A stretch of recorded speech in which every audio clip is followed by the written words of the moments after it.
যেহেতু যাকাত ফরজ, কাজেই আল্লাহ তাআলা তার পরিমাণ উল্লেখ করেছেন, রাসূল সাল্লাল্লাহু আলাইহি সাল্লাম তার পরিমাণ উল্লেখ করেছেন। মানুষের উট যদি হয় 5টি, তাহলে 5টি উট সমান 1টি ছাগল যাকাত দিতে হবে। যদি 25টি উট হয়, তাহলে 1টি উটের বাচ্চা যাকাত দিতে হবে। যদি 30টি গরু হয়, তাহলে 1টি গরু যাকাত দিতে হবে। যদি 40টি ছাগল হয়, তাহলে 1টি ছাগল যাকাত দিতে হবে। যদি বর্তমান হিসাব অনুযায়ী 18 মণ 30 কেজি শস্য হয়, তাহলে 20 ভাগের 1 ভাগ ওসর দিতে হবে। 5 অসাক সমান 60 সা, আর 60 সা সমান 18 মণ 30 কেজি, কেজির ওজনে। 80 ওজনে 15-20 মণ, 20 মণ। 20 মণ শস্য হলে 20 ভাগের 1 ভাগ ওসর দিতে হবে। উল্লেখ্য যে আমাদের দেশে ট্যাক্স আদায় করা হয় জমির, আবার বিভিন্ন পর্যায়ে আমাদের অর্থ সম্পদের উপরে সরকারের পক্ষ থেকে ভ্যাট লাগানো হয়েছে। এতে আমাদের যাকাতের কোনো লাঘব হবে কিনা? জি না, এটা সরকারি জুলুম। যখন জুলকারনাইন চলে গেলেন ওই সেইখানে যেখানে সূর্য উঠে, দেখলেন অনেক মানুষ, তারা বলল আপনি আমাদের নেতা, আপনি আমাদের সহযোগিতা নেন। তখন তিনি বলেন আমি সহযোগিতা দিব কেন? আমি সহযোগিতা দিয়ে নেতৃত্ব দিব। নেতা জাতির কাছে টাকা নিয়ে নেতৃত্ব দিবে, এর নাম নেতৃত্ব নয়। জাতিকে টাকা দিয়ে নেতৃত্ব দিবে, এর নাম নেতৃত্ব। জনগণ বলেছিল এজুজ মাজুজ আমাদের উপরে আক্রমণ চালায়, জনাব জুলকারনাইন আপনি একটা বাঁধ তৈরি করে দেন, আমরা টাকা পয়সা দিব। তখন জুলকারনাইন বললেন আমি টাকা পয়সা নিব কেন? তোমরা আমার সহযোগিতা করো, আমি বাঁধ তৈরি করে দেব। কিয়ামত পর্যন্ত এই বাঁধ নষ্ট হবে না, যতদিন পর্যন্ত আল্লাহ নষ্ট না করবেন। ওটা মানুষের সাধ্যের বাইরে, এরই নাম নেতৃত্ব। বর্তমান পৃথিবীতে বহু দেশ এইরকমই আছে। কাজেই এই যে ট্যাক্স দেখছেন সব জায়গাতে, যেখানে সেখানে ইচ্ছে মতো, এটার নামই জুলুম। জমির দাম 50 লক্ষ, রেজিস্ট্রি নাকি 60 লক্ষ। অবাক দেশ। আমি বলি না এটা বেশি করে বললাম, তবে কিছুটা তাই। এটা হয় কি করে? এটা হয় কি করে? এরপরে আপনি মাজলুম, আপনার নির্ধারিত সম্পদে যাকাত দিতে হবে। ওখানে ঘাটতিতে আসার কোনো সুযোগ নেই। কেন? ওটা হচ্ছে ফকির মিসকিনের হক।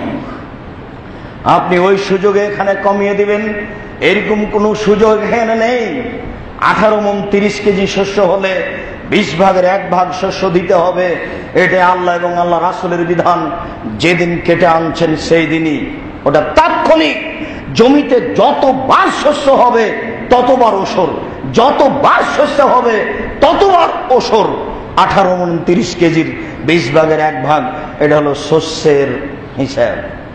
স্বর্ণ যদি 7.5 ভরি হয়, তাহলে বাজার মূল্য জিজ্ঞাসা করে 2.5 টাকা যাকাত দিতে হবে। স্বর্ণ যদি 7.5 ভরি হয়, আপনার মেয়ে, আপনার স্ত্রী, আপনার বৌমা সবাই আপনার অধীনে আছে। যদি পৃথক হয়ে যায়, তাদের পৃথক ব্যাপার। আপনার স্ত্রী, আপনার মেয়েরা, আপনার বৌমা আপনার অধীনে থাকে। এদের ব্যবহারিক স্বর্ণ এবং সঞ্চিত স্বর্ণ সব মিলে যদি 7.5 ভরি হয়, যারা বলেছে ব্যবহৃত স্বর্ণের যাকাত লাগবে না, সেটা হিসাব ভুল। যে কোনো স্বর্ণ পরিমাণে পৌঁছলে, পরিমাণ 7.5 ভরি, বাজার মূল্য জিজ্ঞাসা করে 2.5 টাকা যাকাত দিতে আপনি বাধ্য, কোনো আপোষ নেই।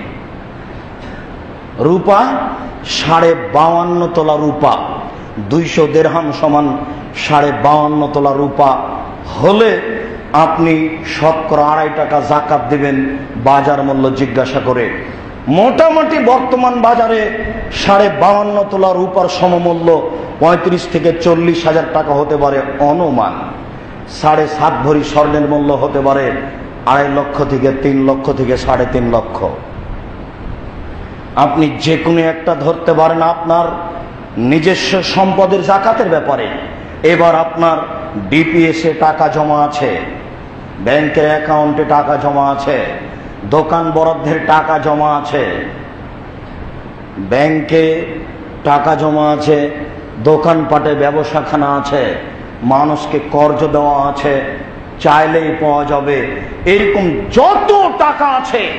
আবার ভালো করে মনে করে নেন, মেয়ের নামে ছেলের নামে ডিপিএস খোলা আছে, ওই টাকা ব্যাংকে আছে, এই টাকা কর্জ দেওয়া আছে, চাইলেই পাওয়া যাবে, এই টাকা, সব টাকা মিলে যদি রূপা হিসাবে 40,000 টাকা হয়, তাহলে শতকরা 2.5 টাকা যাকাত দিতে আপনি বাধ্য। স্বর্ণ হিসাবে 2.5 থেকে 3 লক্ষ যদি টাকা হয়, তাহলে শতকরা 2.5 টাকা যাকাত দিতে আপনি বাধ্য। শরীয়ত আপনাকে অনুমতি দিয়েছেন, অবলিক দিয়ে আপনি এটাও গ্রহণ করতে পারেন, এটাও গ্রহণ করতে পারেন। যদিচ আমাদের পক্ষ থেকে পরামর্শ যে আপনি রূপার হিসাবে যাকাত দেন, তাহলে গরিব ফকির, দুস্থ গরিব সুবিধা পাবে। তাহলে অনেকেরই যাকাত বের হবে, মধ্যে থেকে ফকির মিসকিন অসহায় মানুষ, প্রতিষ্ঠানগুলি সুযোগ পেয়ে যাবে। আপনি এটাই গ্রহণ করুন, আমাদের পরামর্শ। আপনি স্বর্ণের হিসাবে গ্রহণ করতে পারেন। সম্মানিত মসজিদের মুসল্লি, এই আপনার যাকাতের বিধান। এখন আপনাকে বলি যে আপনার বাড়িতে গমা সাপ থাকতে পারে, গোখরা সাপ থাকলে দংশন করবে, এ কথা ঠিক নয়। গমা সাপ বিছানে থাকতে পারে, থাকলে দংশন করবে, এ কথা ঠিক নয়। করেও যদি একজন মারা যাবে, বাড়ির সবাই মারা যাবে না। মানুষে বলে বাঘের দেখা, সাপের লিখা। সাপ বিছানে থাকলে দংশন করবে, এ কথা নয়। যদি ভাগ্যে লিখা থাকে তাহলে দংশন করবে, নইলে আপনার বিছানেই থেকে যাবে। আর বাঘ দেখলেই খাবে, মানে ওটা তো ভাগ্য, তাই তো চলে গেছেন। বাঘ আর অপেক্ষা করে না, সাপ অপেক্ষা করে। এরপরেও বলছি, সাপের চেয়ে, বিষাক্ত সাপের চেয়ে, গোখরা সাপের চেয়ে আপনার এই অর্থ সম্পদের যাকাত আপনার জন্য অনেক অনেক অনেক বেশি বিপজ্জনক। মনে রাখবেন, সাপ আপনার বাড়িতে থাকতে পারে, থাকলে দংশন করবে, এ কথা ঠিক নয়। করেও যদি, তাহলে একজন মারা যাবে। আর যদি ওসর যাকাত বের না করেন, সারা পরিবার মারা যাবে, কেউ টিকবে না, সবাই জাহান্নামী। রাসূল সাল্লাল্লাহু আলাইহি ওয়াসাল্লাম বলেছেন, কুল্লু লাহমিন নাবাতা মিনাস সুহতে কানাতিন নার আওলা বিহি। যে শরীর অবৈধভাবে উপার্জিত হয়, সেই শরীরের জন্য জাহান্নামী যথেষ্ট। তিনি বলেছেন, লা ইয়াদখুলুল জান্নাতা গুযিয়া বিল হারাম। ওই শরীর, লা ইয়াদখুলুল জাসাদ আল জান্নাহ গুযিয়া বিল হারাম। ওই শরীর জান্নাতে যাবে না যেই শরীর বড় হয় হারাম খাদ্যে। যেই শস্যের ওসর বের করা হয়নি, যেই সম্পদের যাকাত দেওয়া হয়নি, তা হারাম, তা হারাম, তা হারাম। এখানে শুকরের গোশত আর এখানে ওই চাউলের ভাত, যেই চাউলের ওসর বের করা হয়নি, দুটাই সমান। এটাও হারাম, এটাও হারাম। দেখি কোন মায়ের বেটা কথা উল্টিয়ে দিতে পারে। কথা বলা সহজ, কথা টিকিয়ে রাখা কঠিন। কথা বলা সহজ, কথা টিকিয়ে রাখা কঠিন। আল্লাহ বলছেন, মুহাম্মদ সাল্লাল্লাহু আলাইহি সাল্লাম, আপনি তাদের অর্থ সম্পদ এর যাকাত বের করে তাদের অর্থ সম্পদকে পবিত্র করুন। তার মানে আপনি ওসর বের না করলে, যাকাত বের না করলে আপনার সম্পদ হারাম, আপনার সম্পদ অপবিত্র, আপনার সম্পদ হারাম। ব্যাংকে চাকরি করার টাকা যেমন আপনার নিজস্ব প্রত্যেক সম্পত্তির ব্যবসার টাকা, তেমন যদি ওসর বের না করে। এটা আপনার জমি 22, 62, 72 জমি জরিপ আছে, নিখুঁত জমি। এখানে ধান চাষ করেছেন, তাহলে সব বৈধ আছে। ধান চাষ করে দেখা গেল 18 মণ 30 কেজি হয়েছে, আপনি 1 মণ ওসর বের করেননি। 20 ভাগের 1 ভাগ ওসর বের করেননি, আপনি এখন বলুন এই ধানের অবস্থা কি? ওই সুদের টাকা যেমন, এই টাকা তেমন, দুটোর মধ্যে কোনো পার্থক্য নেই। ওই টাকা যেমন, এই শস্য তেমন, কোনো পার্থক্য নেই। আপনি ওসর যাকাত বের করতে বাধ্য, নইলে আপনি সহ আপনার স্ত্রী, আপনার আহাল পরিবার সবাই জাহান্নামে যাবে।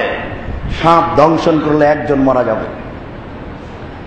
আপনাকে আমি এর ভয়াবহতা বুঝাতে পারছি না। কেউ যদি ওসর যাকাত নেওয়ার না থাকে, তাহলে যেখানে আবর্জনা ফেলেন, 5 তলার উপর থেকে যে আবর্জনা ফেলে দিচ্ছেন যেখানে, ওখানে টাকাটি ফেলে দিন।